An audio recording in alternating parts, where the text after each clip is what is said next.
Hello दोस्तों, एक बार फिर से आपका हमारे YouTube चैनल पर आपका स्वागत है। आज का जो वीडियो है, आज का हमारे वीडियो का टॉपिक है सेंटेंस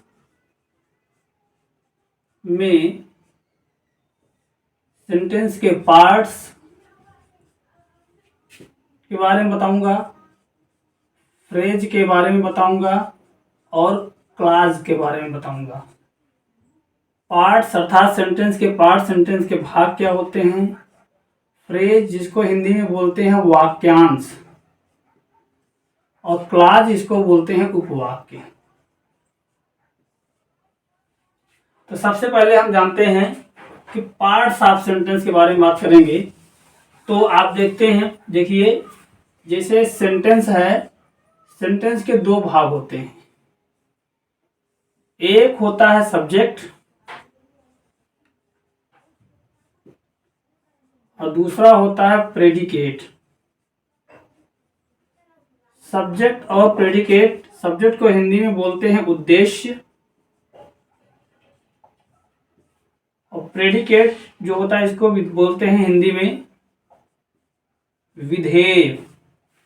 सब्जेक्ट और प्रेडिकेट, उद्देश्य और विधेय, ये जो होते हैं सेंटेंस के दो भाग होते हैं। तो आइए देखते हैं सब्जेक्ट क्या है, उद्देश्य क्या है और प्रेडिकेट अर्थात विधेय क्या है। जरा देखिए, आपको मैं कुछ सेंटेंस लिख रहा हूं। जैसे लिखा गया है sentence, Aman goes to office daily. एक सेंटेंस लिखा गया। दूसरा सेंटेंस मैं लिख दे रहा हूं, स्टैंड अप। तीसरा सेंटेंस मैं लिख रहा हूं,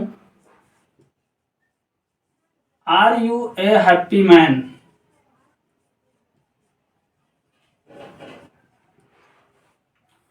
और चौथा सेंटेंस मैं लिख रहा हूं, लॉन्ग लिव द क्वीन। ये चार सेंटेंस हैं, 1, 2, 3, 4। अब इनके माध्यम से देखिए, पहले आप जान लीजिए सब्जेक्ट क्या होता है, प्रेडिकेट क्या होता है, इसकी डेफिनेशन क्या है। सब्जेक्ट क्या होता है? सब्जेक्ट जो होता है it is a part of sentence about which something is said.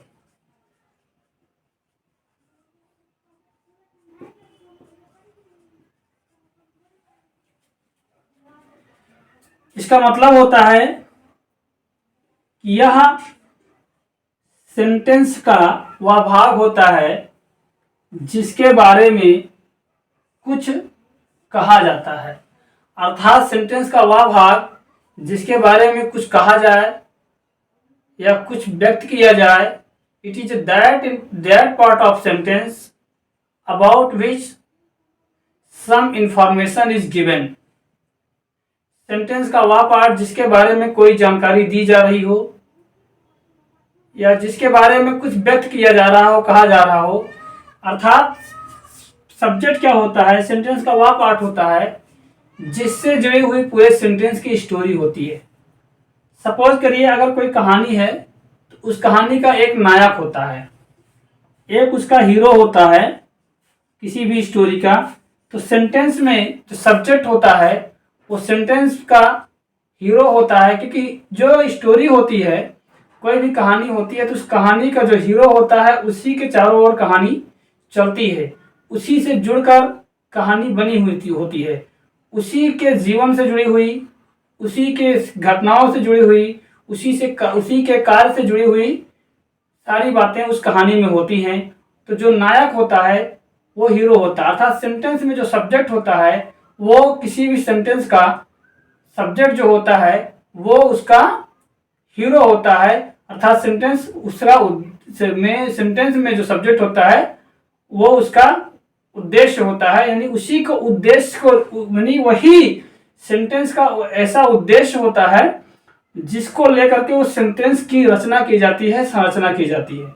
Sentence जो रचा जाता है, सेंटेंस जो बनाया जाता है, सेंटेंस जो बोला जाता है, उस सब्जेक्ट को ध्यान में रख कर ही बनाया जाता है, उस सब्जेक्ट के लिए ही बनाया जाता है। अर्थात सेंटेंस का वह पार्ट होता है सब्जेक्ट जिसको लेकर के, जिसको ध्यान में रख करके सेंटेंस को, पूरे सेंटेंस को बनाया जाता है, वो होता है सब्जेक्ट।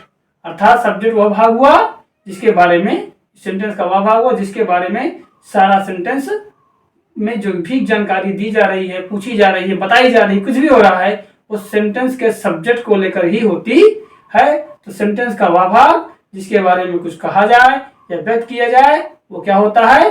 सब्जेक्ट होता है। अब ये सेंटेंस देख लीजिए। अब मैंने 4 सेंटेंस लिखे हैं, यहाँ समझ लीजिए। लिखा है Aman goes to office daily. यहाँ पर लिखा गया sentence Aman goes to office daily, ये सेंटेंस है। इस सेंटेंस में अमन के बारे में बात हो रही है कि अमन प्रतिदिन ऑफिस जाता है, तो अमन के बारे में बात हो रही है।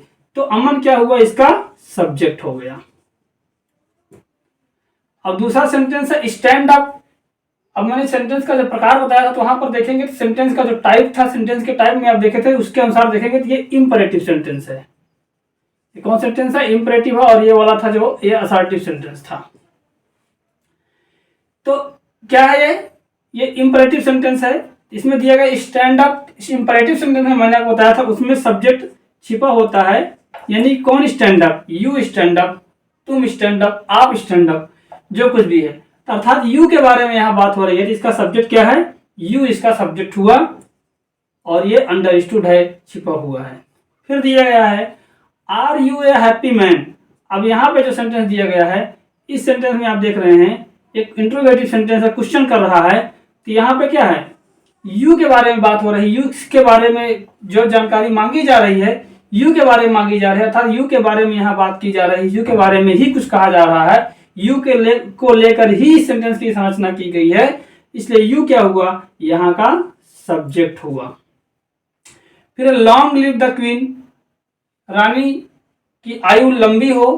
तो यहाँ पर ये इसका क्या हुआ? ये ऑब्जेक्टिव सेंटेंस हुआ। तो यहाँ पर क्या हुआ? यहाँ पे द क्वीन के बारे में बात हो रही है। द क्वीन जो है क्या हुआ? इसका सब्जेक्ट हुआ। तो यह था सेंटेंस का पहला भाग, जिसको कहते हैं सब्जेक्ट। दूसरा भाग क्या होता है सेंटेंस का? दूसरा भाग जो होता है वो प्रेडिकेट। प्रेडिकेट क्या होता है? It is that part of a sentence, that part of a sentence which tells something about the subject।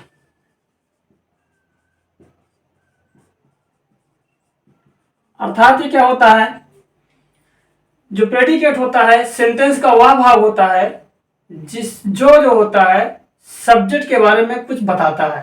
अर्थात सेंटेंस का ऐसा भाग जो जिससे सब्जेक्ट के बारे में जानकारी मिले। अर्थात सब्जेक्ट के बारे में जो कुछ भी कहा जाए, सब्जेक्ट के बारे में जो कुछ भी व्यक्त किया जाए, वो जानकारी, वो जो होता पता चलता है प्रेडिकेट से। तो अर्थात कहने का मतलब यह है, तो इन सब सेंटेंस में देख लेंगे आप, तो सब्जेक्ट को छोड़ करके अगर आप अमन को, यू को, यहाँ द क्वीन को छोड़ दिया जाए, तो बाकी का जो बचा हुआ हिस्सा है वो क्या है? वो प्रेडिकेट है। क्यों? क्योंकि ये जो बाकी का जो बचा हुआ हिस्सा है, इसी से सब्जेक्ट के बारे में जानकारी व्यक्त की जा रही है, सब्जेक्ट के बारे में कुछ कहा जा रहा है।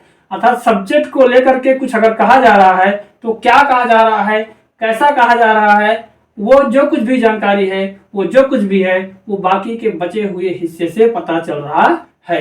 ये क्या हुआ? Goes to office daily, stand up, और आर और a happy man, a long live, ये सब क्या हुआ? ये बचा हुआ जो हिस्सा है, सब्जेक्ट को छोड़कर बचा हुआ जो हिस्सा होता है, वो क्या होता है? प्रेडिकेट होता है। तो अगर हम संक्षिप्त में कहें, शॉर्ट में अगर हम बोले, तो सब्जेक्ट क्या होता है, प्रेडिकेट क्या होता है? सब्जेक्ट वह होता है, सब्जेक्ट सेंटेंस का वो हिस्सा होता है जिसके बारे में कुछ कहा जाता हो या व्यक्त किया जाता है। It is that part of a sentence about which something is said or told. और प्रेडिकेट क्या होता है? प्रेडिकेट वो हिस्सा होता है सेंटेंस का जिससे सब्जेक्ट के बारे में कुछ पता चलता है, means which tell something about the subject.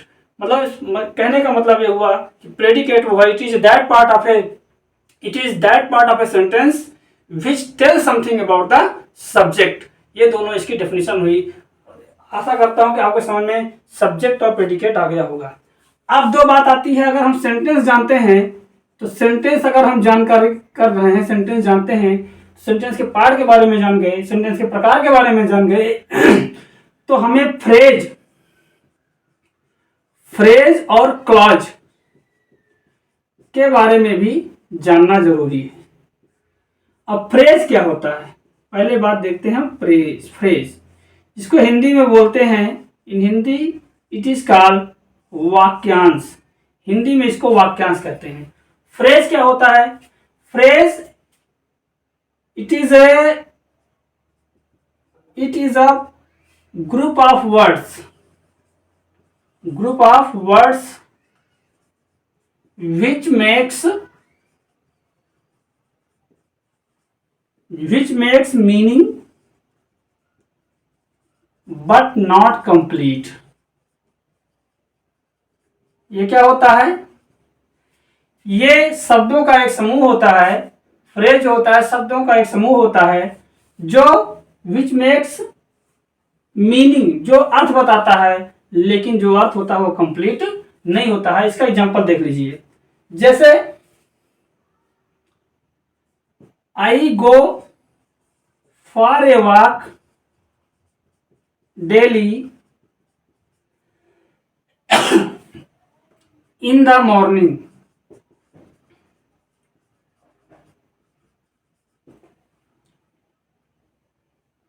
अब ये सेंटेंस देख लीजिए, यहां पे देखिए, यहां से लेकर के यहां तक एक सेंटेंस हुआ, ये इसका सब्जेक्ट हुआ और ये पूरा जो हिस्सा जो है इसका प्रेडिकेट हुआ।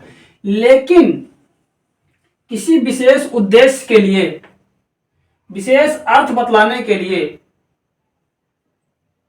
विशेष परिस्थिति को दर्शाने के लिए ये जो सेंटेंस है, सेंटेंस का ये जो शब्दों का समूह है, जो ग्रुप ऑफ वर्ड्स है, जैसे इन, द और मॉर्निंग, ये जो शब्दों का समूह है एक विशेष एक परिस्थिति के लिए इसका यूज किया गया है।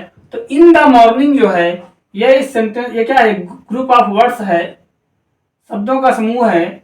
इसका आप देख रहे हैं मीनिंग है इन द मॉर्निंग मतलब सुबह। लेकिन सुबह में क्या, इसके लिए सुबह में क्या है, उसके भाव को पूरा करने के लिए इस हिस्से की जरूरत पड़ रही है इसको। तो आप देख सकते हैं ये क्या हुआ, ये क्या कहलाएगा? इसी ग्रुप जो शब्दों का ये जो समूह है, ये जो ग्रुप ऑफ वर्ड्स है, ये क्या कहलाएगा? ये फ्रेज कहलाएगा। ये फ्रेज कहलाएगा। तो ये हुआ आपका फ्रेज। अर्थात फ्रेज क्या हुआ? ग्रुप ऑफ वर्ड्स है जो क्या करे, जो अर्थ बताए लेकिन अर्थ पूरा ना हो, वो क्या हुआ? फ्रेज हुआ।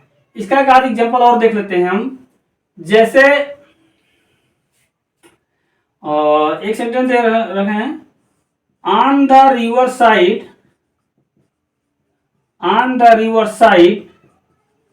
We saw a stranger. नदी की तरफ हमने क्या देखा? हमने एक अजनबी को देखा। तो यहाँ पर जो ऑन द रिवर साइड है, ये क्या हुआ? ये शब्दों का समूह है, इसका अर्थ है लेकिन अर्थ पूरा नहीं है, और इस विशेष परिस्थिति के लिए, विशेष सेंस को दर्शाने के लिए इसका यूज किया गया है। तो ये क्या हुआ? ये भी फ्रेज हुआ। इस प्रकार से अगर शब्द जो है, शब्दों का समूह प्रयोग किया जाएगा तो वो फ्रेज कहलाएगा। आगे बात आती है क्लॉज की। क्लॉज क्या है? जैसे लिखा गया, Deepak has a watch which has a golden chain। दीपक के पास एक वॉच है जिसकी जो चेन है वो सोने की है। तो यहाँ पे क्या हुआ? यहां से लेकर के यहां तक ये क्या हुआ? यहां से शुरू से लेकर के अंत तक अगर देखें तो यहां से लेकर के यहां तक ये पूरा सेंटेंस हुआ। क्यों हुआ?